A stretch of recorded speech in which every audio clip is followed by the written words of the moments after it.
ओम नमो भगवते वासुदेवाय। देखिए, बड़ा सुंदर किस्सा है देवताओं का और बड़े तपस्वी महान ऋषियों का।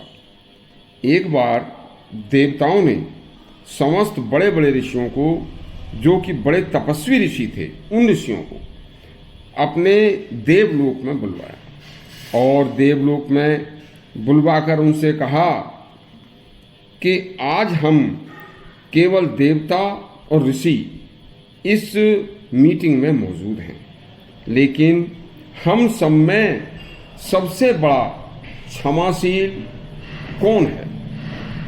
कौन सबसे ज़्यादा गंभीर है? कौन सबसे ज़्यादा हृदय से पवित्र और अति क्षमा का एक भंडार है?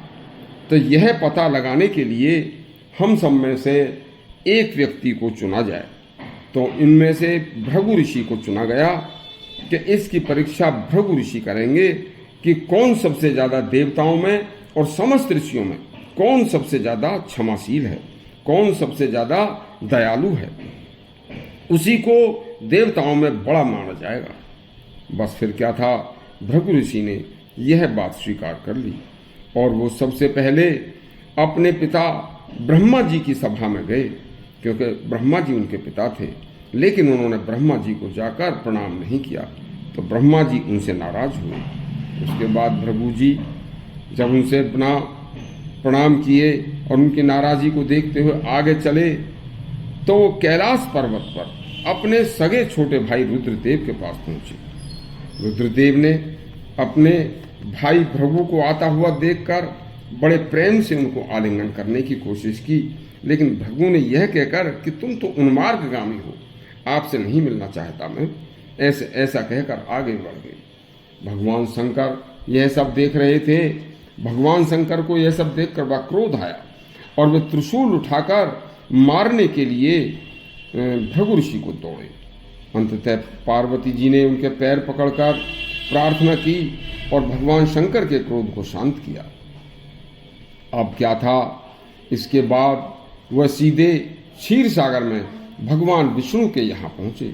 वहाँ पर लक्ष्मी जी उनके पैर दबा रही थीं और भगवान विष्णु सो रहे थे, चिर निद्रा में विलीन थे। भृगु जी ने जाकर आवाज़ लगाई, लेकिन विष्णु भगवान नहीं उठे। ऐसा सोचकर उन्होंने कहा कि हम यहाँ आए हुए हैं और ये सो रहे हैं, ये कौन सी वो है? और बस गुस्से में आकर उनके हृदय में भृगु जी ने विष्णु जी के हृदय में लात मार दी। बस या तो लात लगनी थी कि विष्णु भगवान एकदम बड़े ही मासूमियत से उठे और आकर कहा कि हे भृगु जी, हे ऋषियों में श्रेष्ठ महाराज, आपके पैर में कहीं चोट तो नहीं लग गई है?